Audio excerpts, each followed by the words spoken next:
Dios, gracias por Ricardo, gracias por Víctor, gracias por cada uno, gracias por el hambre que les has dado a cada uno de este grupo. Ayúdanos, Dios. Usa a Pratt para que él pueda entonces explicar muy bien, muy claramente cómo el pacto es como en el primer lugar más es primordial y luego las partes del pacto, cómo sirven como parte de un pacto entero. En el nombre de Cristo, en el nombre de Cristo, ayúdanos. Ok, muy bien, hermanos. Vamos a ver ahora este.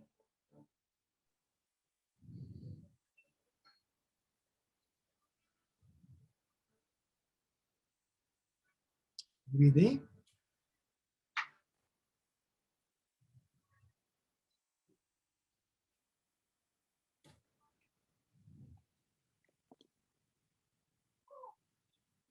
Si usted fuera un rey, un monarca absoluto, Pastor, disculpe, recuerde de compartir un segundo. El crecimiento y los retrocesos.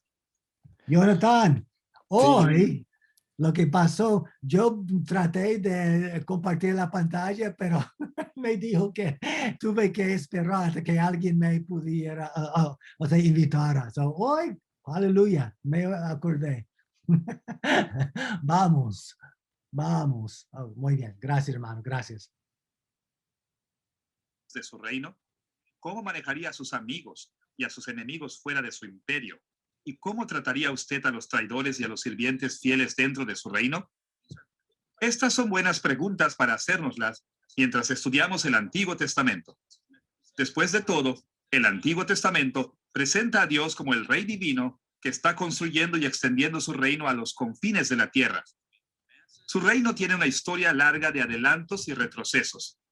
Han existido tanto enemigos como amigos fuera del reino de Dios, así como ha habido traidores y sirvientes fieles dentro de su reino. Así que, ¿cómo decidió Dios gobernar sobre su reino? ¿Cómo regula Él la vida dentro de su reino? La respuesta de la Biblia es esta. Dios administró su reino a través de pactos. Esta es la tercera lección en nuestra serie, Reino, Pactos y Canon del Antiguo Testamento. En este estudio del Antiguo Testamento, veremos que el Antiguo Testamento es un libro sobre el reino de Dios. Un reino que Dios administró a través de pactos que a su vez se explicaron y se aplicaron al pueblo de Dios en los libros o el canon del Antiguo Testamento. Hemos titulado esta lección Pactos Divinos, porque nosotros estaremos explorando cómo Dios gobernó su reino a través de una serie de pactos que Él estableció en la historia del Antiguo Testamento. Conforme nos afiancemos de los contornos de estos pactos, nosotros veremos más claramente cómo los pactos divinos guiaron la vida del pueblo de Dios en el Antiguo Testamento. Asimismo, también veremos más claramente cómo ellos guían nuestras vidas incluso hoy. Nuestra exploración de los pactos divinos se dividirá en 4 partes. Primero, investigaremos la relación fundamental entre el reino de Dios y sus pactos. Segundo, echaremos un vistazo a los desarrollos históricos de los pactos en el Antiguo Testamento. Tercero, examinaremos las dinámicas de la vida en pacto con Dios. Y cuarto, estudiaremos al pueblo de los pactos divinos. Volvámonos primero a la conexión entre el reino de Dios y sus pactos. En nuestra última lección, mencionamos el hecho de que el Antiguo Testamento entero está unificado por el tema de que el reino de Dios venga a la tierra como en el cielo. En esta lección veremos que el concepto de pacto también está muy cerca del corazón de la fe del Antiguo Testamento. La importancia de los pactos en el Antiguo Testamento es evidente de muchas maneras, incluyendo el hecho de que el término que normalmente se traduce como pacto, brit en hebreo, aparece unas 287 veces. La prominencia del término pacto en este libro sobre el reino de Dios nos lleva a una pregunta importante. ¿Cómo se relacionaron los pactos divinos con el reino de Dios? ¿Cuál es la relación entre estos dos conceptos bíblicos tan básicos? Para contestar estas preguntas veremos 2 puntos. Primero, presentaremos algunos descubrimientos arqueológicos recientes que nos dan un trasfondo para entender la naturaleza fundamental de los pactos bíblicos. Y segundo, veremos cómo estos descubrimientos nos ayudan a entender la conexión bíblica entre el reino de Dios y sus pactos. Simplemente empecemos describiendo algunos descubrimientos arqueológicos recientes que son relevantes para nuestro estudio de los pactos bíblicos. Una de las cosas más del Antiguo Testamento es que no es un cuento de hadas. Los acontecimientos que encontramos descritos allí realmente tuvieron lugar en el tiempo y en el espacio en el mundo antiguo del Medio Oriente. Y una de las cosas más emocionantes sobre estudiar el Antiguo Testamento de nuestros días es el hecho de que nosotros tenemos el privilegio de saber mucho más sobre ese mundo antiguo de la Biblia a través de la reciente arqueología que lo que los cristianos sabían en el pasado. Y como resultado, a menudo encontramos que nuestro entendimiento del Antiguo Testamento es reforzado por este conocimiento del trasfondo. Esto es verdaderamente cierto cuando se trata de entender los pactos del Antiguo Testamento. En el último siglo, se hicieron muchos descubrimientos sobre las culturas que rodeaban al antiguo Israel que nos han ayudado mucho a entender los pactos bíblicos.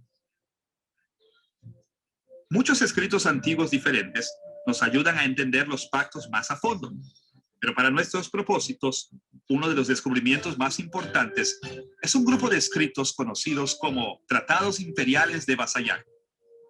El término vasallo significa siervo, o en este caso, siervo del emperador. Un tratado imperial de vasallaje era un acuerdo internacional hecho entre un gran emperador, por un lado, y un rey y nación de menor jerarquía por el otro. Dentro de estos tratados, el rey y nación de menor jerarquía servían como vasallos del gran emperador. El mundo antiguo de la Biblia era un mundo de imperios, y de muchas maneras, esta realidad política dominó en las tierras del cercano oriente de la antigüedad, de tal manera que estableció la manera de pensar de las personas sobre casi todo en la vida. Esto fue una verdad contundente con respecto a la manera en que los imperios se establecieron, se mantuvieron y se administraron. En el mundo antiguo, grandes reyes como los faraones de Egipto, los reyes poderosos de los hititas o los emperadores asirios extendían sus reinos conquistando o anexando naciones y ciudades-estado más débiles. Por supuesto, no todas las relaciones internacionales se manejaban exactamente de la misma manera, pero muchas de ellas fueron formalizadas y se manejaron a través de lo que ahora nosotros llamamos tratados imperiales de vasallaje. Los tratados imperiales de vasallaje son importantes para los estudios del Antiguo Testamento por muchas razones, pero nosotros estamos interesados particularmente en una idea principal. Los tratados imperiales de vasallaje fueron diseñados por reyes para la administración de sus reinos. Ahora, para tener una idea de cómo eran estos arreglos imperiales, ayudaría a describir el contenido de los tratados imperiales de vasallaje típicos.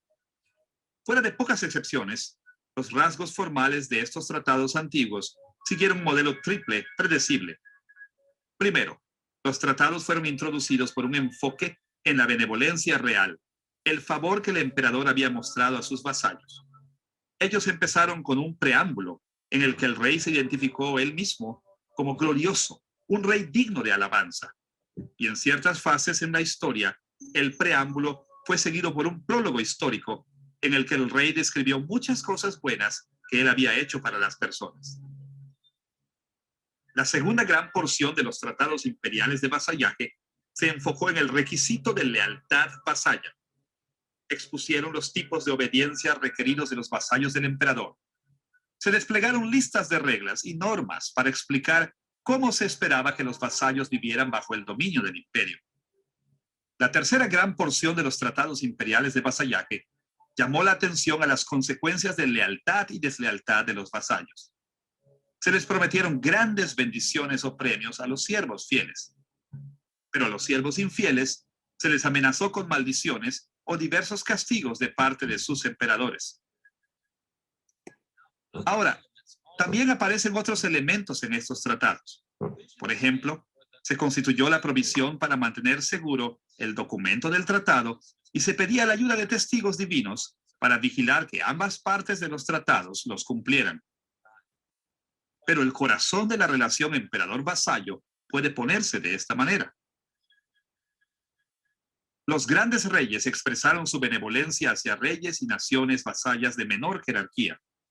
Los emperadores requerían servicio fiel de sus vasallos debido al favor que ellos habían mostrado. Y ellos observaron muchas consecuencias positivas y negativas de la lealtad y deslealtad de sus vasallos.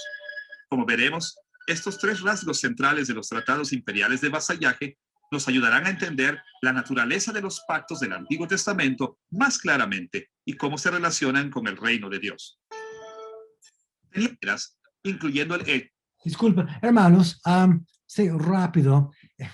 ¿Podríamos comparar lo que él está diciendo a, digamos, a un mafioso que se muda a nuestra comunidad? Luego, el mafioso manda a unos hombres muy amenazantes para tocar a cada puerta de cada negocio. Y dice, yo represento al jefe mío y él ahora quisiera llegar a ser su socio silencioso.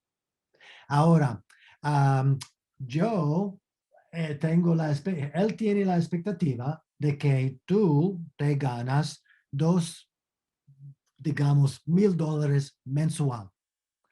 Entonces, ahora él quisiera 10%. ¿Qué él va a hacer? Él va a decir, que voy a usar este dinero para protegerte de mafiosos diferentes. Entonces, tú estás comprando mi protección de otros mafiosos, pero también mi protección de mí mismo. Porque si no pagas para el final del mes el 10%, ¿sabe qué? Yo sé, tu hija asiste a esa escuela elemental, ¿ah? Ok, muy bien. Entonces cada uno paga. Eso es lo que más o menos cómo se relacionaba el antiguo cercano Oriente por milenios. En el primer lugar, Dios, lo que él hizo, la relación con Adán, fue el formato. Pero con el pecado, ¿qué pasó? Corrupción. Y lo que Dios dijo, lo que Dios hizo con Abraham ahora era la redención de una relación pactual entre Dios y no Adán, sino ahora a Abraham, Isaac, Jacob y eventualmente a David.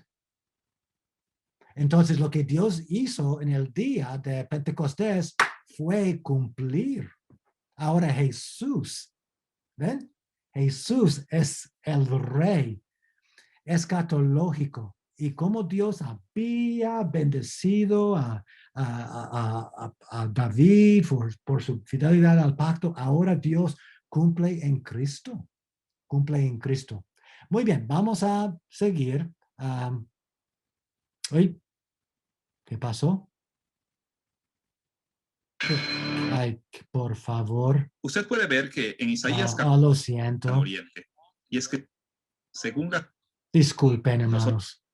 Explorar por qué el Antiguo Testamento, no robarás o no matarás, nos sentimos en territorio familiar. El Antiguo Testamento es la infalible, a menudo tan distante de nosotros. Pastor, ¿sabe qué? Disculpen, hermanos. Sí. Cambié por accidente, no sé lo que hice. El video. Sí, esa es la lección 1, pero está en la lección 3. Sí, lo sé, acabo de notar. Okay, ahora 3 y estamos. Pero muchas de ellas fueron formalizadas y se manejaron a través de lo que ahora nosotros llamamos tratados imperiales de vasallaje. Llamó la atención a las consecuencias de lealtad y deslealtad de los vasallos. Perdónenme. Se les prometieron grandes bendiciones o premios a los siervos fieles. Pero a los siervos infieles se les amenazó con maldiciones o diversos castigos de parte de sus emperadores. Ahora, también aparecen otros elementos en estos tratados. Por ejemplo, se constituyó la provisión para mantener seguro el documento del tratado y se pedía la ayuda de testigos divinos para vigilar que ambas partes de los tratados los cumplieran. Pero el corazón de la relación emperador-vasallo puede ponerse de esta manera. Los grandes reyes expresaron su benevolencia hacia reyes y naciones vasallas de menor jerarquía. Los emperadores requerían servicio fiel de sus vasallos debido al favor que ellos habían mostrado. Y ellos observaron muchas consecuencias positivas y negativas de la lealtad y deslealtad de sus vasallos. Como veremos, estos tres rasgos centrales de los tratados imperiales de vasallaje nos ayudarán a entender la naturaleza de los pactos del Antiguo Testamento más claramente y cómo se relacionan con el reino de Dios. Teniendo en mente el concepto básico de los tratados imperiales de vasallaje, estamos en posición de ver qué ayuda nos ofrecen al examinar las conexiones entre los pactos y el reino. Ahora, debemos decir desde el principio que en un sentido amplio, el término pacto o brit describe muchos tipos diferentes de relaciones. Apunta hacia relaciones entre amigos, esposos, líderes políticos, tribus y naciones. Todas estas relaciones se han llamado pactos porque formalmente unen a las personas con derechos y obligaciones mutuas, pero estas relaciones eran tan diversas que sus pactos diferían de innumerables maneras. Y más aún, las Escrituras comparan a veces estas diversas relaciones de pacto con la relación que hay entre Dios y su pueblo. Por ejemplo, nuestra relación con Dios se describe como un matrimonio, como una atadura familiar y como una amistad. Por lo tanto, podemos aprender mucho sobre nosotros y Dios de estos diferentes tipos de pactos. Pero nuestra preocupación en esta lección no está en este amplio rango de analogías, sino con un tipo específico de pactos en el Antiguo Testamento llamado pactos divinos. Estos son pactos que el mismo Dios hizo con personas. Dios hizo 6 pactos colectivos principales en el Antiguo Testamento. Él hizo pactos con Adán, Noé, Abraham, Moisés, David y Cristo. En esta lección, nosotros estamos interesados principalmente en entender el carácter de estos pactos y cómo ellos se relacionan con el reino de Dios. Ahora, estudiaremos los 6 pactos divinos en esta lección, pero en este punto veremos brevemente uno de estos pactos, el pacto con Moisés, para ilustrar cómo los tratados imperiales de vasallaje nos han ayudado a entender el carácter de los pactos del Antiguo Testamento. El pacto con Moisés encaja particularmente bien para nuestros propósitos porque Dios reveló mucho más sobre este pacto que sobre cualquiera de los otros que él hizo en el Antiguo Testamento. Cuando vemos el pacto que Dios hizo con Moisés, rápidamente notamos que se estructuró de una manera muy similar a los tratados imperiales de vasallaje del cercano oriente de la antigüedad. El pacto de Moisés consistió en los mismos 3 elementos principales que hemos visto en los tratados imperiales de vasallaje. Este parecido nos ayudará a entender que en un sentido fundamental, los pactos de Dios eran de la manera que Él, como el gran rey de Israel, escogió para administrar su reino. Será útil para nosotros ver un pasaje en particular, en este punto, que muestra este parecido. En Éxodo capítulo 19, versículos 4 al 6, Dios comenzó su pacto a través de Moisés con Israel de esta manera. Vosotros visteis lo que hice con los egipcios, y cómo os tomé sobre alas de águila, y os he traído a mí. Ahora pues, si dais oído a mi voz, y guardáis mi pacto, vosotros seréis mi especial tesoro sobre todos los pueblos, porque mía es toda la tierra. Vosotros me seréis un reino de sacerdotes y gente santa. Estos versículos abren la escena donde Dios entró en pacto con Israel cuando la nación se reunió al pie del monte Sinaí en su éxodo hacia la tierra prometida. Y estos reflejan estrechamente los 3 elementos centrales de los tratados imperiales de vasallaje.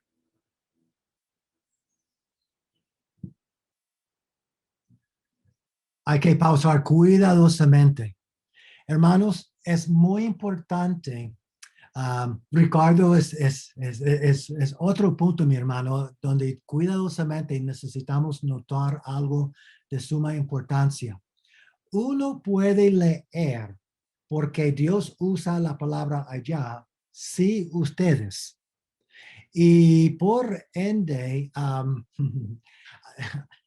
uno puede presuponer que en el Antiguo Testamento Dios se relacionó con el Santo Antiguo Testamentario por medio de la ley.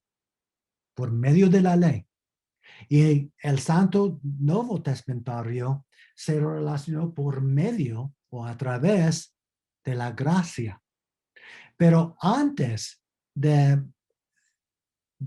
Éxodo 19, 4 a 6, ¿qué tenemos? Tenemos Éxodo 19, 1 a 3, donde dice, al tercer mes de haber salido los hijos de Israel de la tierra de Egipto, ese mismo día llegaron al desierto de Sinaí. Habían salido de Refidim y al llegar al desierto de Sinaí acamparon en el desierto. Allá frente al monte. Y Moisés subió a encontrarse con Dios. Hermanos, esos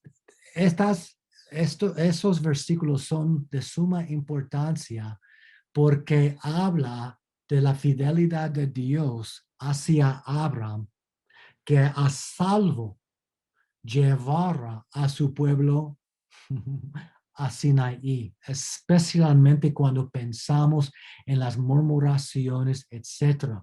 Entonces, dice aquí, 3 lunas. ¿Qué significa 3 lunas? 90 días. Fue la demostración de la gracia de Dios hacia Abraham para llevar al pueblo al monte Sinaí. Y en capítulo 20, mis hermanos, aquí quiero que ustedes lo vean, dice que el preámbulo antes de dar los 10 mandamientos, ¿qué Dios dice? Habló Dios todas estas palabras. Vean, yo soy Jehová tu Dios, que te saqué de la tierra de Egipto, de la casa de servidumbre. ¿Qué Dios hace? Él da el evangelio antes de dar las leyes. Ese patrón no es nuevo testamentario, es bíblico. Entonces Dios siempre nos enseña lo que Él ha hecho por nosotros. Por ende, ustedes necesitan, y es lo que tenemos. Vean mis hermanos, el patrón aquí. Yo soy Jehová tu Dios, que te saqué de la tierra de Egipto, de la casa de servidumbre. Por ende, no tendrás dioses ajenos delante de mí. Entonces, el evangelio, la gracia en el Antiguo Testamento es la base para que Israel obedezca. Ambos testamentos. De hecho, mis hermanos, los reformadores tienen un dicho que deberíamos memorizar, que se llama primero indicativo, después imperativo. Primero, lo que Dios ha hecho. Segundo, ¿qué deberíamos responder? ¿Qué tenemos en 22? El indicativo. ¿Qué tenemos? Versículo 3 en adelante. 10 imperativos. ¿Qué es la base de los imperativos? La salvación. Te saqué de la casa de Egipto, de la casa de servidumbre. Ahora, obedézcanme. ¿Estamos, mis hermanos? Cada sermón debería tener este patrón. Porque si comenzamos con el Evangelio, Dios derrite desde adentro hacia afuera. Pero si predicamos los imperativos, asumiendo de que los miembros se acuerden del Evangelio. No, no, no, no, no, no. Hay un otro dicho, mis hermanos, la fe reformada. Si tú y yo obedecemos para encontrar reposo, ya es legalismo. Pero si nuestro reposo es la base de la obediencia, ya es cristianismo. Espero que nadie se duerma ahora. Siempre predicamos el Evangelio. Luego Dios, desde adentro hacia afuera, derrite a la persona para que la persona entonces repose en la gracia del Señor y luego, como acto de agradecimiento, como acto de darse cuenta de que ya Dios me ha capacitado para obedecer luego los imperativos y luego las aplicaciones. ¿Me siguen, mis hermanos? Sí, pastor. Sí, hermano. ¿Quién habla? Daniel. Hola, Daniel. Hola, hermano. Hola, hola. Te veo. ¿Cómo estás? Bien, bueno, no sé si se me ve en la cara sucia, estoy haciendo un trabajo, pero estoy escuchando la clase. Hermano, si estás en Cristo, o sea, el corazón está limpio y es más Amén. importante que la cara. Amén. Mi pastor, pensaba en que pensándolo desde el punto de vista que usted nos expone, Génesis viene a ser un hermoso prólogo. Génesis completo viene a ser un prólogo de gracia, porque es Dios creando, Dios bendiciendo, Dios estableciendo una familia, Dios rescatando la humanidad por medio de Noé. Entonces viene a ser todo un prólogo de gracia antes de llegar a Éxodo 20 y de verdad hermoso pensarlo así, digamos, como un prólogo de todo lo que el buen Dios ha hecho para rescatar a su pueblo, para establecer una línea, para, bueno, Sí. para bendecir. Entonces, Sí, mi hermano, sí. Los teólogos han notado que la Biblia comienza con una boda y termina con otra boda. Adán y Eva, y luego tú y yo y nuestro novio, Jesús. ¿Verdad? La Biblia comienza con un huerto y termina con ¿qué? La entrada de otro huerto. Del Edén a la Nueva Jerusalén. Y todo que Dios ha hecho entre sí y que está haciendo entre sí es para llevarnos a salvo a nuestro destino, ¿verdad? Sí, mi hermano. Y todo que tenemos en la Biblia es para no solamente llegar allá a salvo, sino para invitar a muchos que suban con nosotros, ¿verdad? Muy bien, mi hermano. ¿Algo más? ¿Algo más? Ya. Incidentalmente, mis hermanos, otro reformador, Daniel, dijo, perdóname por tener una cara sucia, por favor.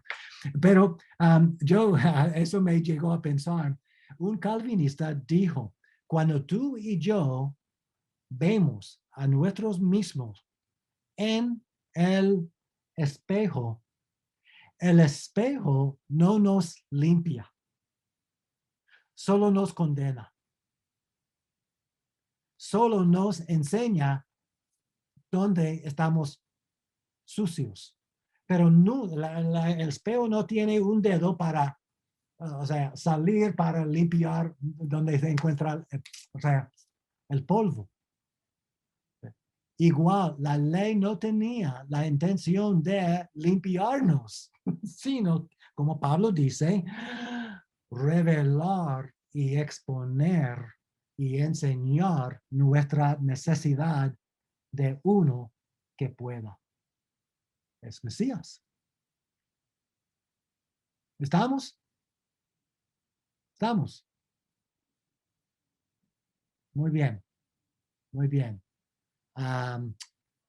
Déjenme regresar cuidadosamente a que no haga el mismo error. ¿Estamos bien, hermanos? ¿Ricardo está hablando conmigo o con la esposa?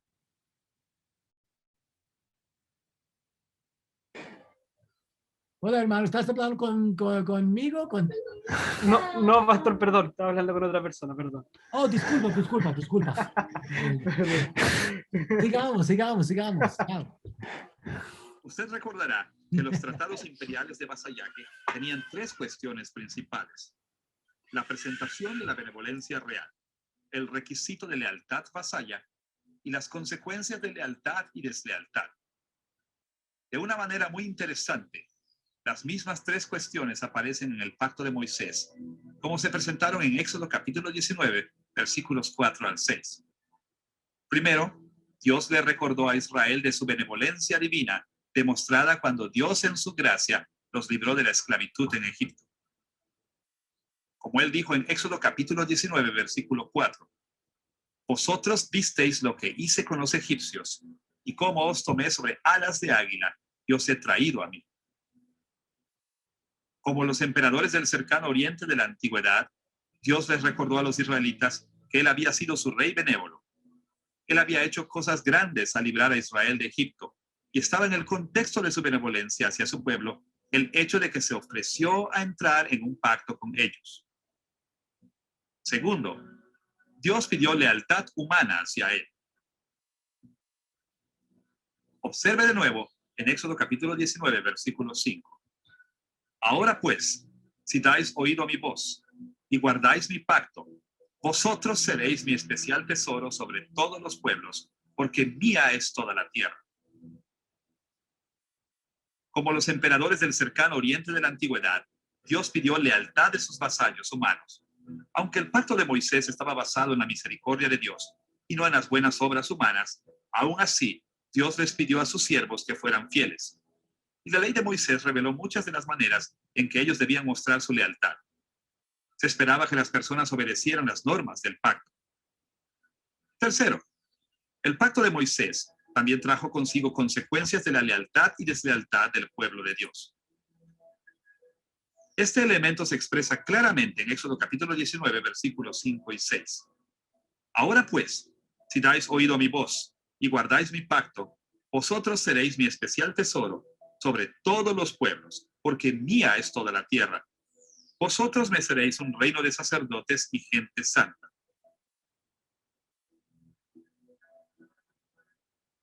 Como los emperadores del cercano oriente de la antigüedad, Dios dejó claro que si las personas eran fieles, recibirían grandes bendiciones. Serían una posesión valorada, un reino de sacerdotes.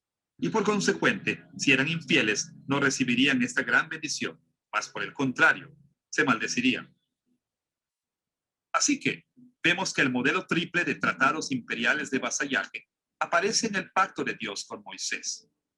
De la misma manera que los emperadores afirmaban ser benévolos con sus vasallos, cuando Dios entró en pacto con Israel, primero estableció la benevolencia divina que se había mostrado a Israel. El pacto estableció las expectativas de lealtad humana hacia Dios. Y el pacto especificó las consecuencias de bendiciones y maldiciones que las personas podrían esperar si eran fieles o desleales a Dios. El hecho de que el pacto mosaico reflejó estos elementos de los tratados imperiales de vasallaje demuestra que a un nivel muy básico, cuando Dios hizo pacto con su pueblo, se mostró a sí mismo ante Israel como su gran rey, su emperador, y que él quería que su pueblo pensara en sí mismo como sus vasallos. Los pactos divinos del Antiguo Testamento eran esencialmente acuerdos reales. El reino y los pactos van de la mano, porque los pactos eran los medios por los que Dios gobernaba sobre su reino. Fueron parte fundamental de la administración del reino de Dios y llevan al reino de Dios hacia su destino de extenderse a los confines de la tierra. Ahora que hemos visto que los pactos divinos tenían la función fundamental de regular de un gran emperador, por un lado, y un rey de menor jerarquía. Preguntas o comentarios. El pacto de Dios y su pueblo. De Dios y su Disculpen. pueblo. Mostrado. Ok. Y ellos observaron muchas consecuencias Preguntas positivas o y negativas comentarios. de la lealtad y deslealtad de sus vasallos. Está muy sensible. Preguntas o comentarios en cuanto a esta primera sección.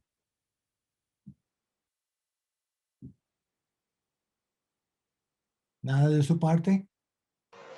Sí, profesor. Sí, Alex, ¿cómo estás, hermano? Buenas tardes. Buenas tardes, sí. Bueno, hermoso el tema, muy apasionante. En uno de los libros que tratan sobre esto, decía una afirmación que la relación de Dios con el hombre siempre ha sido pactual. Siempre, siempre. Claro, claro, y que incluso los que no están en Cristo y no están incluidos en el pacto de gracia, están en Adán, que es el pacto de obras. ¿Usted entonces también está de acuerdo con esa afirmación? Sí, Dios, la base de la relación con Adán fue un pacto.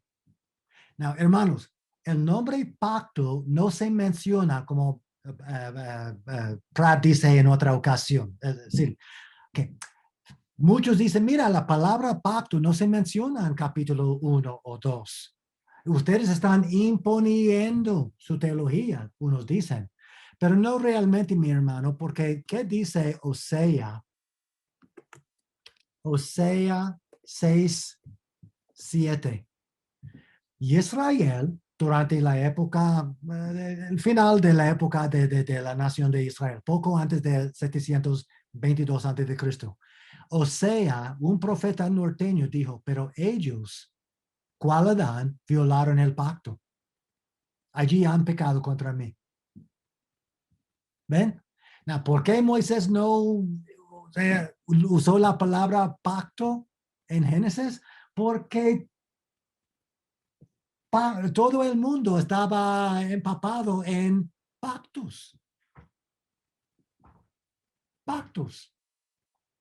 De hecho, mis hermanos, y es para otro curso, pero escuchen. Sabemos, ustedes recuerdan que después de la muerte de José, capítulo 1 de Éxodo, dice que otro rey llegó y no conoció lo que José había dicho y comenzó a oprimir al pueblo, etc. Hoy día sabemos que ese rey era extranjero, no fue egipcio. Fue lo que se llama de un grupo semita de los Ixos de Mesopotamia. Y ese rey dijo, ay, mira cuán rápido, o sea, los israelitas se producen más rápido que los cogenotos, se me olvidó la palabra. Conejos. Conejos, gracias. Entonces, deberíamos oprimirlos porque ellos pueden formar una coalición con nuestros enemigos y luego, o sea, derrotarnos. Pues ese rey extranjero estaba hablando de los israelitas formando una coalición con los egipcios que los Ixos acababan de, ¿qué? Conquistar. ¿Qué pasó? La dinastía 18, Amoses, surgió. ¿Y qué pasó? Poco a poco comenzó a expulsar a los Ixos. Y mientras la dinastía 18 expulsaba y empujaba, o sea, hacia Mesopotamia a ellos, los reyes, los faraones, conquistaban a Canaán. Y al conquistar a las ciudades, estados de Canaán, los faraones, mis hermanos, cortaban pactos con los reyes de Canaán. Entonces, cuando Moisés lo escribió, todo el mundo, Alex, pensaba en pactos. Porque los faraones habían conquistado. Tutmose III, por ejemplo, él condujo 16 campañas militares. Entonces los faraones habían conquistado y habían ¿qué? Cortado pactos con cada rey de Canaán. Entonces Moisés no tuvo que usar la palabra pacto en Génesis 2 y 3 porque todo el mundo sabía cómo los reyes se relacionan con los otros reyes. Gracias. Sí, y también un buen argumento que leí ahí era que la única forma de explicar que toda la humanidad cayó en Adán es porque Dios hizo un pacto con Adán en que lo puso como representante de la humanidad, porque si Muy no, bien. no habría ese fundamento para decir por qué todos tenían que caer en Adán. Muy bien, sí, hay dos Adanes. Sí, Romanos, ustedes pueden leer después de nuestra lección, Romanos 12 a 21 y o 1 Corintios 15, 35 a 48. El primer Adán, luego el segundo Adán. Muy bien. Y si tú y yo estamos cortados dentro de Cristo, estamos en el segundo Adán. Pero si tú y yo no estamos cortados en Cristo, tú y yo seremos cortados, ¿qué? Fuera de Cristo para pasar la eternidad en el fuego, el lago de fuego. Muy bien, vamos a seguir unos minutos más. Alex, ¿otra pregunta, mi hermano? ¿O ya te contesté? Sí, muchas gracias. Todo Sí, bien, gracias. muy bien, muy bien. Oh, una cosa más, hay tanto que compartir con ustedes en otros cursos. Voy a desarrollar lo que digo ahora. Hermanos, yo y mi esposa damos a luz a dos hijos biológicos. Cuando servíamos como misioneros en Asia, adoptamos a un nene. Now, hermanos, tuvimos que pagar a una abogada mucho dinero, o sea, unos cientos de dólares para entonces que hacer todo, o sea, para hacer las cosas legales. Luego, trabajadores sociales llegaron a nuestra casa, investigaron mi planilla, ah, abrieron la nevera para saber si había comida adentro. Hicimos mucho, mucho, mucho para legalmente, entonces, un día la trabajadora social nos llamó y dijo, ahora ustedes pueden ir al orfanato para recoger a su hijo. Entonces, antes de llegar al carro para ir al orfanato en Manila, ¿saben qué? El hijo ya nos perteneció. ¿Ven? Legalmente tuvimos que tenerlo legalmente antes de ponerlo en nuestro carro. Entonces, para cuando ya llegamos allá, nos perteneció. Cuando lo llevamos a casa, le damos mucho más de 10 mandamientos. ¿Qué fue el propósito de los mandamientos? Para darle la oportunidad de llegar a ser nuestro hijo. Como los teólogos dicen, para mantener la relación que habíamos hecho antes de que lo viéramos. Los 10 mandamientos, mis hermanos, no proveyeron la oportunidad de llegar de ser salvos, sino para expresarse como salvos. ¿Estamos? Las leyes nunca podían hacer a nuestro nene más. Ya tenía nuestro nombre, ya tenía nuestra herencia, ya todo tenía antes de que llegáramos al orfanato para ponerlo en el carro. Muy bien. Podríamos, algo más de su parte, mis hermanos. Algo más de su parte. Son las 6 aquí. Son las 7 allá. ¿Podríamos tomar un receso de 10 minutos? Y luego, no, muy bien, muy bien. Ok, Yes. pastor. Gracias, Jonathan. 10 minutos, mis hermanos. Muy bien. Perfecto. Gracias. Buen provecho. Entre los pactos y el reino.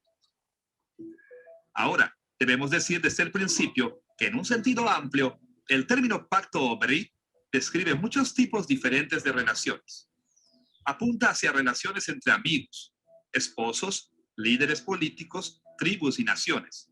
Todas estas relaciones se han llamado pactos porque formalmente unen a las personas con derechos y obligaciones mutuas, pero estas relaciones eran tan diversas que sus pactos diferían de innumerables maneras.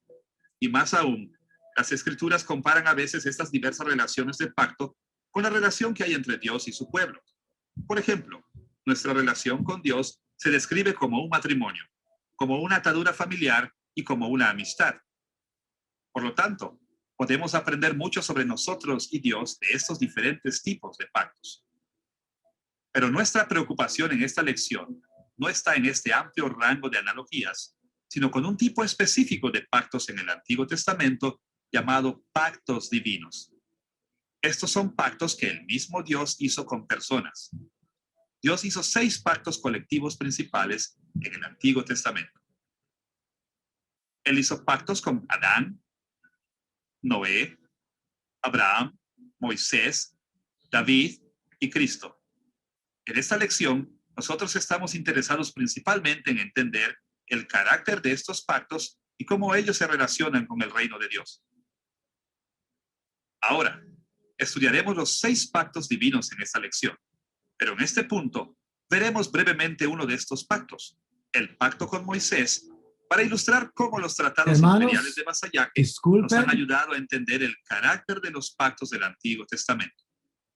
El pacto con Moisés encaja particularmente bien para nuestros propósitos porque Dios repite en el reino de Dios. Pasemos a nuestro segundo tema, el desarrollo histórico de los pactos en el Antiguo Testamento.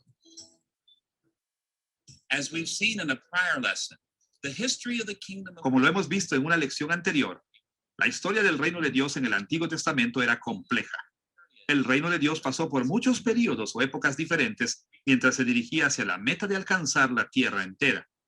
A estas alturas, veremos que durante cada periodo o etapa en el reino, Dios hizo pactos que se dirigían particularmente a los problemas que las personas enfrentaban en cada etapa del reino.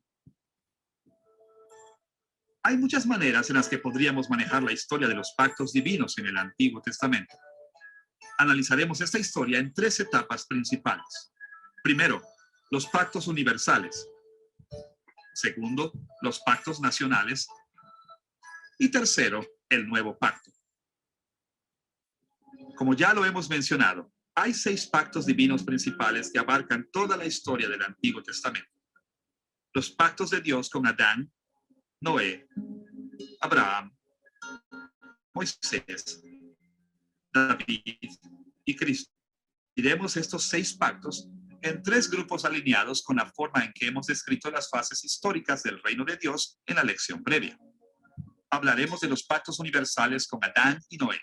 Hablaremos de los pactos nacionales con Abraham, Moisés y David durante el tiempo en que Dios escogió a la nación de Israel en el Antiguo Testamento como su pueblo especial. Y hablaremos del nuevo pacto en Cristo durante la fase del Nuevo Testamento del reino.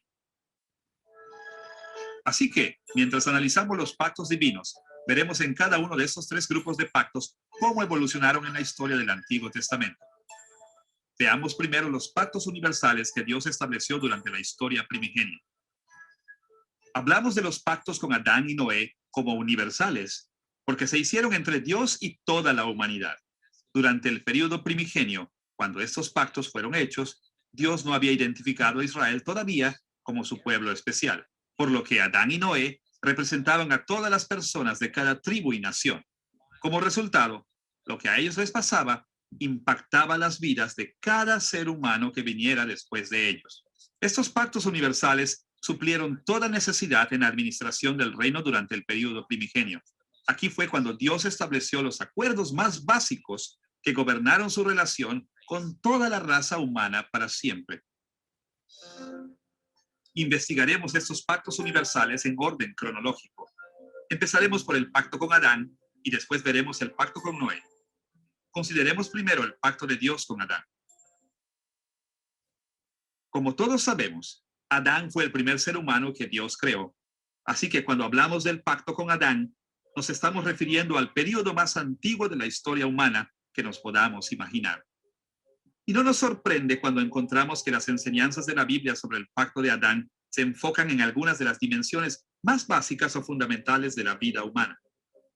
El pacto con Adán aparece en los relatos de la creación encontrados en los primeros 3 capítulos de Génesis. Debemos mencionar que algunos cristianos no están de acuerdo en que Dios hizo un pacto formal con Adán. La mayoría de estos creyentes basan sus puntos de vista en el hecho de que el término pacto realmente no aparece en los primeros 3 capítulos de Génesis, y algunos también argumentan que no pueden encontrarse los contornos básicos de los pactos divinos en estos capítulos. No obstante, 3 puntos de evidencia sugieren fuertemente que Dios de hecho estableció un pacto con Adán como el representante de la humanidad. Primero, como lo veremos más adelante en esta lección, los elementos básicos de los pactos divinos están presentes en Génesis capítulos 1 al 3. Una segunda evidencia de que Dios entró en pacto con Adán se encuentra en Oseas capítulo 6, versículo 7. Allí encontramos estas palabras: pero ellos, cual Adán, o la humanidad como podría traducirse, violaron el pacto. Allí han pecado contra mí. Este pasaje compara la maldad de Israel con el pecado de Adán en el jardín de Edén y habla de que ambos rompieron el pacto. Israel había roto el pacto de la misma manera que la humanidad lo había hecho en el jardín de Edén. Una tercera evidencia de que Dios entró en pacto con Adán aparece en Génesis capítulo 6, versículo 18, que es el primer pasaje en la Biblia donde el término pacto realmente aparece. Dios habló a Noé de esta manera: pero estableceré mi pacto contigo. Este pasaje es significativo porque el término traducido estableceré normalmente no significa iniciar o comenzar un pacto, sino confirmar un pacto que ya existe. El pacto de Noé se presentó como una confirmación de un pacto previamente existente. Muy importante, mis hermanos, notar eso. Estableceré mi pacto. Es una palabra que significa continuar con algo que él había iniciado. Vamos a hablar más sobre eso cuando lleguemos a ese pacto. Que vendría siendo el pacto que Dios hizo con Adán. Le llamemos o no al arreglo divino con Adán un pacto, está claro que Dios entró en una relación solemne con Adán que representó a toda la raza humana. El enfoque de este acuerdo o pacto con Adán era establecer las características más fundamentales de la relación entre Dios y la humanidad. Por esta razón, podemos llamarlo un pacto de fundamentos. En este pacto, Dios puso los modelos fundamentales de vida para todos los seres humanos que viven en su mundo. Dios decretó que Adán y Eva sirvieran como las imágenes reales y sacerdotales de Dios y extendieran su reino a los confines de la tierra. Ellos fueron probados y fallaron. Sufrieron por su rebelión, pero se les dio esperanza. Para abreviar, el pacto con Adán situó los parámetros de la relación de la humanidad con Dios para siempre. Estableció los fundamentos de nuestro rol en su reino. El segundo pacto universal es el pacto de Dios con Noé. Hay mucho que podría decirse sobre este pacto, pero nosotros simplemente presentaremos algunas de las cuestiones más centrales que saltan al primer plano en el relato bíblico. El pacto con Noé también se estableció en el período primigenio del reino de Dios e involucró algunas de las cuestiones más básicas que enfrenta toda la humanidad. Antes del diluvio, en los días de Noé, Dios indicó que el día vendría en que él haría un pacto con Noé. Escuche lo que Dios dijo en Génesis capítulo 6, versículo 18. Pero estableceré mi pacto contigo, y tú entrarás en el arca con tus hijos, tu mujer y las mujeres de tus hijos. Como ya lo hemos mencionado, el pacto de Noé no era un pacto nuevo con sus propias bases. Realmente era la consolidación, es decir, la continuación del pacto o arreglo que Dios había hecho con Adán. ¿Cuál fue el énfasis de este pacto con Noé? Encontramos la respuesta a esta pregunta después del diluvio, cuando Dios realmente hizo el pacto. En Génesis capítulo 9, versículos 9 al 11, leemos esta parte del pacto. Yo establezco mi pacto con vosotros y con vuestros descendientes después de vosotros, con todo ser viviente que está con vosotros, y no volveré a exterminar a todos los seres vivos con aguas de diluvio. Como vemos aquí, el pacto de Dios con Noé influyó en cada criatura viviente a partir de aquel tiempo de maneras muy importantes. El pacto de Noé fue presentado para asegurar estabilidad en el orden creado, y por esta razón se llama debidamente un pacto de estabilidad. Como usted recordará, en una lección anterior vimos que cuando Noé y su familia dejaron el arca, Dios reconoció que la humanidad estaba severamente propensa hacia el pecado y reveló una estrategia a largo plazo para cumplir los propósitos de su reino. Como leemos en Génesis capítulo 8, versículos 21 y 22. Al percibir Jehová olor grato, dijo en su corazón: no volveré a maldecir la tierra por causa del hombre, porque el corazón del hombre se inclina al mal desde su juventud.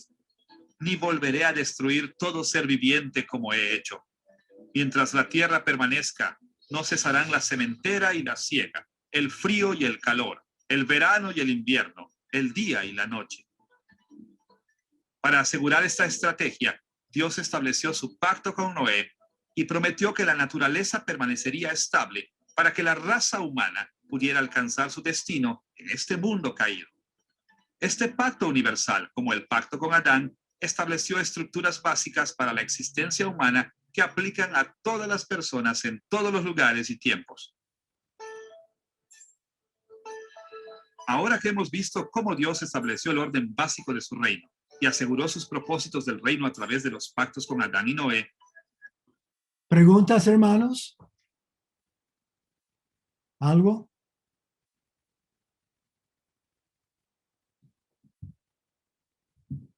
Como Alex dijo, ¿verdad? Adán y Noé fueron como la cabeza de la raza. Por ende, mis hermanos, el matrimonio y el trabajo son cosas que Dios ordenó antes de la caída.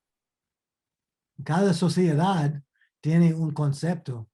Creo que era C.S. Lewis que dijo, hay unas culturas que no están de acuerdo de cuántos esposos o esposas uno pueda tener, pero todo el mundo está de acuerdo que hay que casarse. ¿Verdad? ¿Por qué?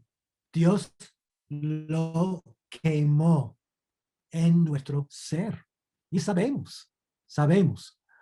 Aún en el trabajo, mis hermanos. Unos piensan en el trabajo como si fuera una, ¿qué? Maldición. No es una maldición.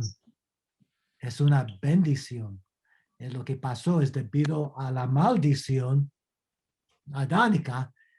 Muchos tienen una perspectiva muy negativa con respecto al trabajo. ¿Algo más? ¿Nada de su parte? ¿Nada de su parte? Sigamos. Pastor, Oh, ¿quién habla? Oh, Alex. sí, sí, que en la misma línea de lo que dice el video, si uno analiza lo que el Señor le ordena a Noé, es que le repite el llamado mandato cultural de Génesis 1:28, Ajá, prácticamente se lo repite, y ah, el llamado a multiplicarse, llenar la tierra, y ajá. hace algunas variaciones que tienen que ver con la nueva realidad que ahora era bajo el pecado, porque ese pacto inicialmente se había dado, con Adán me refiero, cuando todavía el pecado no hacía entrar en el mundo, pero pero uno ve que es consecuente con la línea que plantea el video, el hecho de que Dios continúa, hace como un nuevo comienzo Ajá, con Noé, ajá, reiterando muchas cosas de lo que le dijo a Adán. ajá. Muy bien, hermano. Muy bien. Sí, sí, sí, sí. Y cuando lleguemos a Abraham, Dios, en vez de ordenarle que tú seas fructífero, él dice, te voy a ¿qué? A ser fructífero. Ven cómo Dios poco a poco desarrolla su pacto. Muy bien. ¿Algo más? Yo, profesor, ¿cómo estás? Buen Hola, día. Armin. ¿Cómo estás, Sí, mi hermano? Ajá, bien, ¿y usted? muy bien, muy bien. ¿Qué hay, hermano? Profe, yo tengo una consulta, es un poco compleja como hacérsela, Ajá, porque está relacionado con la Biblia, pero también con la historia de la humanidad. ajá, Eh, yo quería hablar sobre el primer hombre, sobre Adán. ajá. El primer hombre de Génesis 1 es el primero, es el mismo Adán que se refiere en Génesis 2. Sí, Eh, cuando uno estudia historia, eh, ¿cierto? Y toma los conceptos de la evolución, consideran al hombre pensante, solo al Homo sapiens, como hombre pensante. Pero antes de el hombre pensante, el Homo sapiens, también se considera hombre el animal que estaba antes del Homo sapiens. Eh, y entonces yo me pregunto, ¿a quién le tenía miedo cuando mató, eh, Caín mató a Abel? Le dijo a Dios que lo iban a matar a los alrededores. ok. Ya, hermano, te recomiendo que veas la serie de la historia primigenia, porque allá en la segunda lección de las 4, si no me equivoco, él va a hablar en cuanto a Caín y Abel.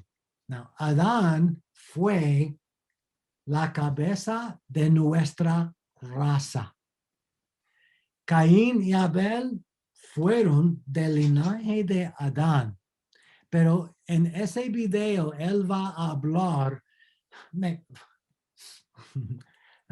Obviamente Adán y Eva tenían otros niños, pero ¿por qué de todos los niños que ellos, a los cuales que ellos daban a luz, menciona a Caín y Abel? Now, hermanos, hay que recordar, Armin, que hay que recordar quién era la audiencia original.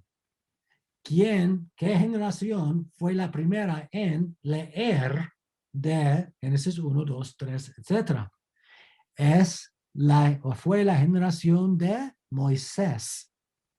Entonces, durante la vida de Moisés, los egipcios perseguían a los israelitas. Y lo que Pratt va a hacer, mi hermano, muy bien, muy contundentemente, él va a dar un gráfico para que tú y yo veamos que lo que Dios inicialmente intentó que el pueblo entendiera es que Caín simbolizaba a Egipto y Abel simbolizaba o representaba a Israel. Caín era el campesino. Israel era una nación de pastores. En capítulo 41 dice que los egipcios pensaban en los israelitas como una abominación. ¿Por qué? Era una nación de pastores. Caín, Claro, muy bien. Hay muchos paralelos. de- Richard Pratt hace. Entonces, mira, ve mi hermano, esa serie y después podrías hacer la pregunta otra vez. Pero Lo que tenemos en Adán es el primer hombre y luego en Cristo, como Alex dijo antes, tenemos el segundo Adán. Tú y yo, todos nosotros, o sea, cabemos en esta historia. Pero Gracias. sí, sí, mi hermano. La serie es excelente, mis hermanos. Y si yo tengo el privilegio de enseñar su curso de la Torá o de Génesis, vamos a ver, pero no esperen hasta entonces. Por favor, cuando tengan tiempo, vean esas 4 horas de esta historia, eh, esta serie que se llama La Historia Primigenia. Muy bien, sigamos. Debemos enfocar nuestra atención en el período del reino donde Israel en el Antiguo Testamento pasó a una fase central. Conforme el reino de Dios pasó de la historia primigenia al período en el que Dios se enfocó principalmente en la nación de Israel, Dios estableció 3 pactos nacionales. Nosotros podemos llamar debidamente a estos pactos nacionales porque estaban especialmente enfocados en Israel como el pueblo especial escogido por Dios. Analizaremos los pactos nacionales en orden cronológico y empezaremos con el pacto con Abraham, siguiendo con Moisés y finalmente con David. Debido a que el primer pacto nacional se hizo con Abraham, Abraham se reconoce como el padre de todo Israel. Nosotros encontramos referencias explícitas al pacto de Abraham en Génesis capítulos 15 y 17. La primera mención del pacto de Dios con Abraham aparece en Génesis capítulo 15, versículo 18. Aquel día hizo Jehová un pacto con Abraham diciendo. Aquí la expresión hizo un pacto, o literalmente cortó un pacto, es la manera normal de indicar el principio de una relación de pacto. Y entonces, varios años después, Dios clarificó su pacto con el patriarca. En Génesis capítulo 17, versículos 1 y 2, leemos estas palabras. Yo soy el Dios Todopoderoso. Anda delante de mí y sé perfecto. Yo haré un pacto contigo y te multiplicaré en gran manera. En este pasaje, Dios confirmó o estableció el pacto que había comenzado con Abraham en Génesis capítulo 15. Esta es la misma terminología que vimos en Génesis capítulo 6, versículo 18, cuando Dios confirmó con Noé el pacto que había hecho previamente con Adán. El pacto con Abraham fue importante porque apartó al pueblo de Israel de entre muchas naciones de la tierra para ser los instrumentos especiales de Dios para traer su reino celestial a toda la tierra. El primer paso en este proceso fue crear una visión para la nación, prometiéndole a Abraham una gran multitud como descendencia, así como una patria para construir el reino. Y por esta razón puede caracterizarse como un pacto de promesa. Como leemos en Génesis capítulo 15, versículo 18. Aquel día hizo Jehová un pacto con Abraham diciendo, a tu descendencia daré esta tierra. Y en Génesis capítulo 17, versículo 2, yo haré un pacto contigo y te multiplicaré en gran manera. Estas promesas del pacto crearon una visión permanente para todas las esperanzas de Israel como el pueblo del reino de Dios. Después de que la tribu de Israel...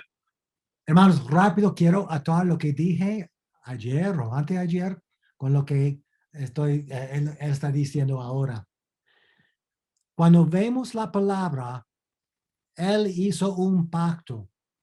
La palabra hebrea es karat, es la raíz, o hijrit, pero la palabra significa cortó un pacto.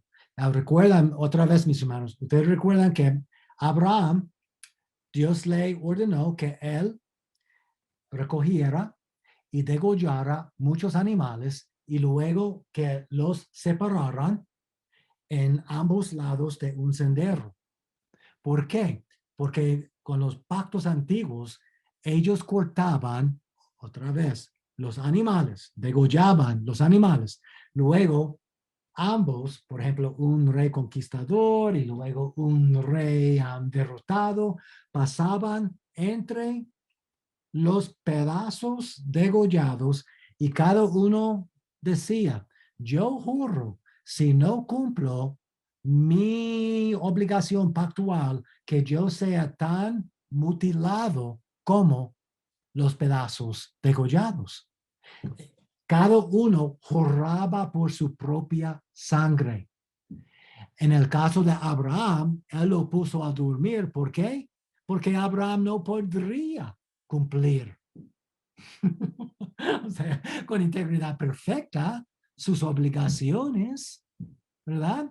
Entonces, Dios lo puso a dormir. Dios pasó en la forma de como un tostador, ¿verdad? De hace 4,000 años, una caja de metal que tenía una tapa que se abría para poner el carbón y luego cerrar, poner el pan o pita encima para tostar. Entonces Dios pasó jurando, si yo no cumplo el pacto, que yo sea ¿qué? Tan degollado como esos pedazos. ¿Cómo iba a poder salvar a Abraham? Que en el próximo capítulo ya está durmiendo con Agar, rompiendo el pacto. ¿Cómo iba a salvar a él? Como los teólogos dicen, 2,000 años después, ¿qué Jesús tuvo que hacer para salvar a Abraham? Él tuvo que ser tan degollado como los pedazos. ¿Ven? Capítulo 17, otra vez.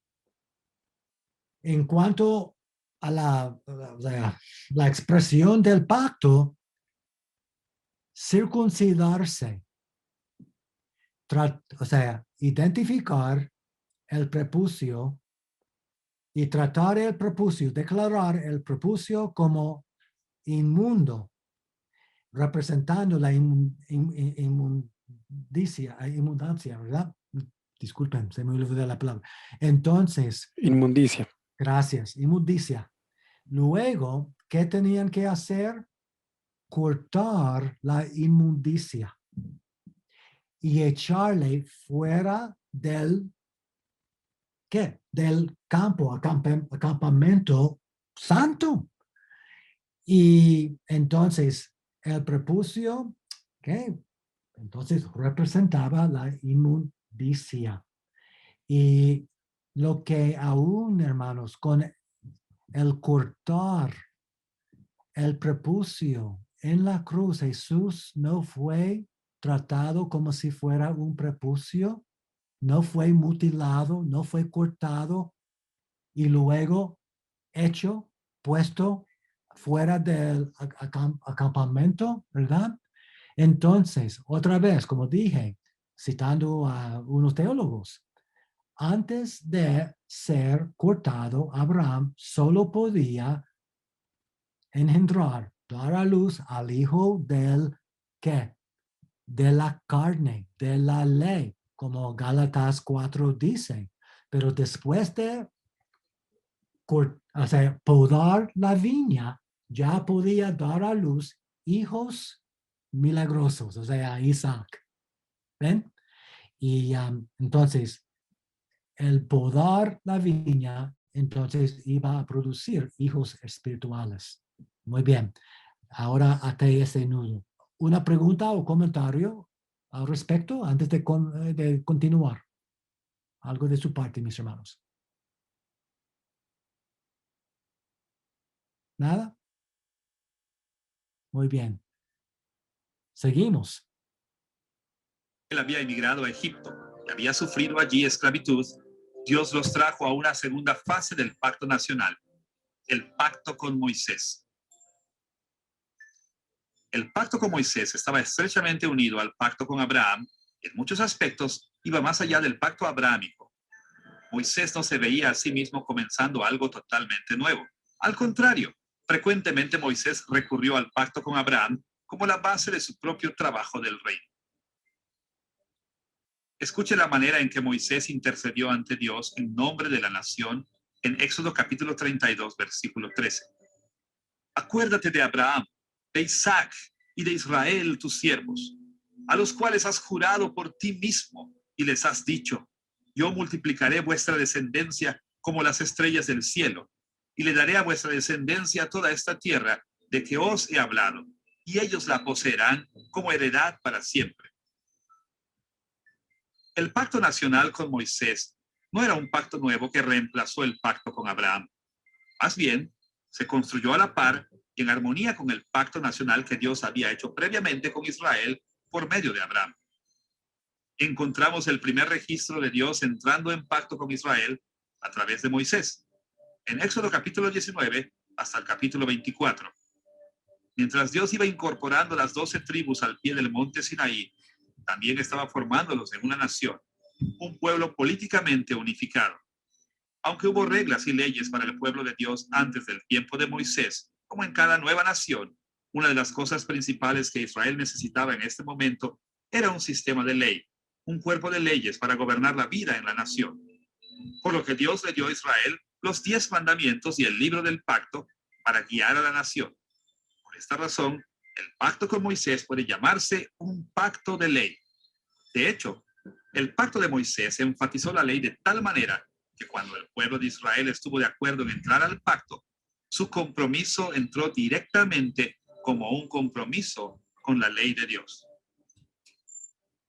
Éxodo capítulo 19, versículos 7 y 8 nos dice: entonces regresó Moisés, llamó a los ancianos del pueblo y expuso en su presencia todas estas palabras que Jehová le había mandado.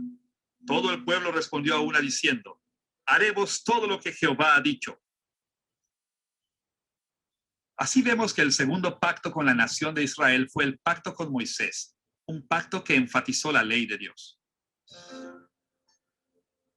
Ahora debemos analizar el pacto que vino a Israel durante los días del rey David, cuando Israel se volvió un imperio completo. Ahora, el pacto de David también era un pacto nacional y por consiguiente estaba íntimamente relacionado con el pacto anterior con Moisés. Tal como Salomón dejó en claro en 2 de Crónicas, capítulo 6, versículo 16, las promesas de Dios hacia David dependían de la fidelidad a la ley de Moisés. Como leemos allí: ahora pues, Jehová, Dios de Israel, cumple a tu siervo David, mi padre, lo que le has prometido diciendo: nunca faltará en mi presencia uno de los tuyos que se siente en el trono de Israel, con tal que tus hijos guarden su camino, andando en mi ley. El pacto de David se fundó en base al pacto anterior con la nación de Israel. No sabemos precisamente cuándo en la vida de David Dios estableció este pacto formalmente, pero un pasaje que menciona explícitamente el contenido del pacto de David es el Salmo 89. En el Salmo 89, versículos 3 y 4, la promesa de Dios a David se presenta con estas palabras: hice pacto con mi escogido, juré a David mi siervo diciendo: para siempre confirmaré tu descendencia y edificaré tu trono por todas las generaciones. Este pasaje indica que el pacto de David se enfocó en el reinado en Israel, o para ser más específicos, le prometió a David que su linaje siempre sería la dinastía del reino de Israel. Cuando David se volvió rey sobre el pueblo de Dios, él bendijo a la nación, convirtiendo a Israel en un imperio, es decir, los llevó a un nivel más alto de desarrollo del reino. Y para asegurar el futuro de esta bendición sobre la nación, Dios prometió la estabilidad de una sucesión permanente de reyes, una dinastía perpetua, por lo que podemos llamar el pacto de David el pacto del reinado. Ahora que tenemos un conocimiento básico de los pactos universales y nacionales, debemos analizar el pacto que gobierna la fase final del reino de Dios, el nuevo pacto. Además de los 5 pactos que ya hemos visto, los profetas del Antiguo Testamento hablaron de un nuevo pacto que vendría durante la fase final del reino de Dios. Y ellos anunciaron que sería mayor que cualquier pacto que había venido anteriormente. El nuevo pacto se menciona en muchos lugares en la Biblia, pero Jeremías capítulo 31 y Ezequiel capítulo 37 son 2 pasajes muy importantes. Jeremías capítulo 31, versículo 31, habla de esto como un nuevo pacto de esta manera. Vienen días, dice Jehová, en los cuales haré un nuevo pacto con la casa de Israel y con la casa de Judá. Y en varias ocasiones, el profeta Ezequiel habló de este mismo pacto como un pacto eterno de paz. Como leemos en Ezequiel capítulo 37, versículo 26, haré con ellos un pacto de paz, un pacto perpetuo será con ellos. Yo los estableceré y los multiplicaré, y pondré mi santuario entre ellos para siempre. Y como todos los cristianos saben, cuando Pablo les recordó a los corintios las palabras de Jesús en la cena del Señor, aclaró que ese nuevo pacto eterno de paz vino a ser completo en Cristo. Pablo plasmó las palabras del Señor en 1 Corintios capítulo 11, versículo 25. Esta copa es el nuevo pacto en mi sangre. Haced esto todas las veces que la bebáis en memoria de mí. Muy bien. Dijimos la otra noche que cuando el Nuevo Testamento comenzó, de un sentido, con Mateo 1:1. Pero por otro lado, Jesús dijo que no había un profeta más grande antiguo testamentario que ¿quién? Juan el Bautista. Jesús y sus discípulos vivían de una manera, como los teólogos han dicho, bajo ¿qué? Administración, la antigua. Jesús caminaba como ¿qué? Hebreo, bajo la ley. En la noche antes de la crucifixión es cuando él inauguró con esa copa el nuevo pacto. Y el próximo día que le pasó fue que cortado físicamente y espiritualmente. Él se cortó físicamente, pero también espiritualmente. Ahora, los que pongan su fe en él son ¿qué? Cortados, como Alex dijo antes, dentro de él. ¿Qué significa estar en Cristo? Dentro, cortado dentro del pacto. ¿Ven, mis hermanos, cómo se cumple esta nomenclatura, verdad? Sí, todo tiene que ver con ¿qué? Derramar la sangre. Si ustedes van, yo sé que Jonathan ha visto unos videos de Pablo, de esta serie de Tercer Milenio. Sí, uno de los maestros allá dice, ¿por qué uno que quisiera circuncidarse ahora sería una abominación ante el Señor? Porque cortar el pene ahora sería que derramar otra gota de sangre. Y con Jesús, cuando él fue cortado, ya ponemos nuestra fe en él y él nos corta dentro de él. Muy bien, algo más de su parte, mis hermanos. Algo más de su parte. ¿Pablo? ¿Sí? No. Pastor, sí, una consulta. ¿Por qué entonces, no sé si usted nos puede ampliar un poco, por qué Pablo manda circuncidar, por ejemplo, a Timoteo? Muy bien, hermano. Yo iba hace 30 años a una sinagoga de hebreos mesiánicos y ellos todavía practicaban la circuncisión, pero no como requisito para ¿qué? Como antiguo testamentario, sino como costumbre o práctica cultural, pero no en cuanto a tener asociarse con la salvación. ¿Me explico? Por razones higiénicas. Muchos circuncidan a sus niños. Sí, porque el texto dice en hecho que lo tomó, lo circuncidó por causa de los judíos que había en aquellas regiones. Sí, que nadie se escandalizara, pero no tenía que ver con la doctrina de la salvación.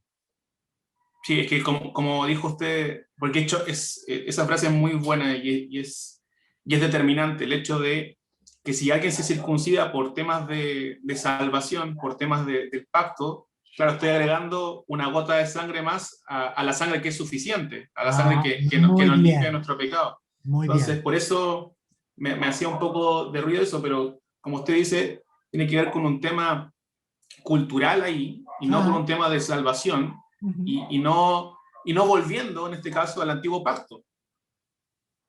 Muy bien. Si tiene que ver con un requisito para ser salvo o guardar la salvación, es herejía.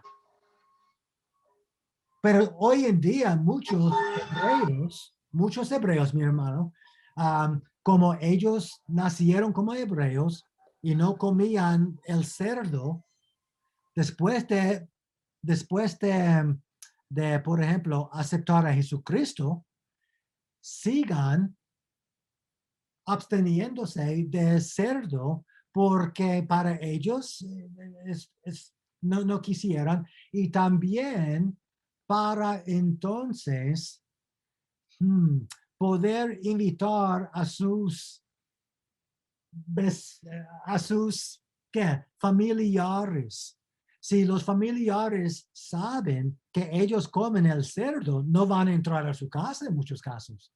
Pero si ellos todavía guardan las costumbres, no por razones de la salvación, sino como costumbres porque son hebreos, entonces está bien, está bien. Sí, en una ocasión dice que Pablo se purificó antes de subir a la plataforma del templo. ¿Qué significa él se purificó? Había lo que se llama mikvaot. ¿Qué es un mikvah? Mikvah es como un baño. Hay escaleras, uno se desciende las escaleras y sin ropa se sumerge en el agua para entonces ser ritualmente puro para entonces poder entrar. Y Pablo lo hizo. Él sabía que no tenía que ver con qué, la doctrina de la salvación, sino un ritual judío, ¿verdad? Costumbre, para, o sea, no, que no se escandalicen a los hebreos. ¿Ven? Entonces, Pablo manda a circuncidar a Timoteo también por motivos de su ministerio. Creo que sí. Creo que sí. Sí. Pero no tenía que ver con la doctrina de la salvación. Claro, porque él lo deja claro, obviamente, también en sus escritos, sin duda. Pero viendo lo que usted decía recién, me acordaba de esto y era bueno escuchar su opinión sobre lo que estaba pasando ahí. Sí. Ya. Pablo se descendió en una mikvah, o sea, en un es como un bautismo, ¿verdad? Una versión hebrea, ¿verdad? Wow, interesante, ¿verdad? Sí, pero hay una diferencia entre practicar una costumbre cultural versus un requisito para mantenerse la salvación. ¿Estamos? Muy bien. Sí. De hecho, mis hermanos, en Filadelfia hay muchos hebreos. Y para ser honestos, mis hermanos, si hay una comida, un paquete de pollo aquí, que dice, está reconocido por un rabino como kosher. Kosher es la palabra que significa ritualmente aprobado. Entonces, ese pollo es de otra calidad. Cuesta más, pero es una diferencia grande. Entonces, si yo fuera rico, yo compraría la comida kosher porque su manera de matar el animal y procesar el animal, todo el proceso es 1000 veces más sano. ¿Ves? Pablo, ¿estamos? Muy bien, hermano. Muy bien, muy bien. Hermano, un ejemplo que compartí contigo en el principio. Hace 30 años, recuerda, yo estaba enseñando a un nene de 12 años a leer la Torá porque él necesitaba hacer lo que se llama su bar mitzvah. Now, él es creyente y sus padres son creyentes, pero todavía practican la costumbre y la celebración de leer de la Torá, de lo que se llama Haftorah, sus escritos. ¿Y qué pasa? Cuando yo asistía a esa celebración, había muchos hebreos allá que nunca habrían entrado a una iglesia porque tienen la símbolo de la cruz en la iglesia. Pero una congregación de hebreos mesiánicos, pero hebreos que están practicando, ahora la familia extendida tiene la obligación de ¿qué? Participar. Y que el pastor dijo, después de la ceremonia, él predicó el evangelio. Y los hebreos que no habrían entrado a una iglesia escuchaban ¿qué? El evangelio.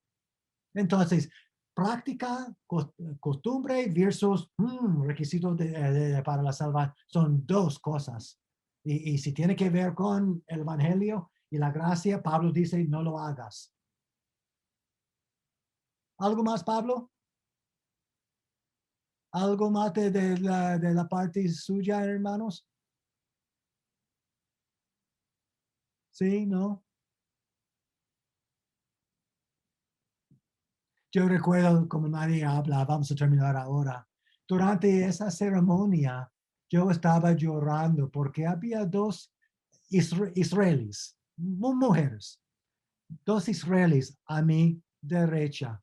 Y después me preguntaron, Mama Tabuje, ¿por qué estás llorando? Y yo les dije que había muchos israelíes allá y no conocían a Cristo. Me miraron. Y pude entonces explicarles el evangelio. ¿Sí? Pastor, Sí, hermano. ¿Quién habla? yo, Armin, Armin, hermano, por sí, favor. que con todo lo que usted ha dicho, hemos escuchado estas clases. Bueno, la semana pasada no estuve tan presente porque tuve condiciones laborales, pero me puse al día en el fin de semana y escuché las clases. Hay tiempo para Uno, reponer. Muy bien. uno le vuelve a dar sentido al uno de los primeros sermones que da Jesucristo, que es el Sermón del Monte, porque todos los judíos estaban con la mentalidad puesta en el pacto antiguo. Estos Ajá. estaban dogmatizados, por lo tanto, Jesucristo lo primero que hace explicándole las leyes que ya le había explicado, pero ahora de una forma espiritual, los preparaba para un nuevo pacto, para el nuevo pacto. Pero ellos no podían soltar en su mentalidad la dogmatización que ellos tenían. Somos así, ¿ah? Somos así. Somos así. La paciencia de Dios hacia nosotros. Oh, muy bien. ¿Algo más? Pues son, o sea, la hora de la salvación llegó. ya, ya son liberados de este maestro. Muy bien, hermanos. Vamos, Jonathan, hay un anuncio, mi hermano, ¿qué hacer antes de concluir? Sí, que los estudiantes ya recibieron su tercer examen en sus correos. Ajá, muy bien. Sí, doy fe de eso, acabo de revisarlo.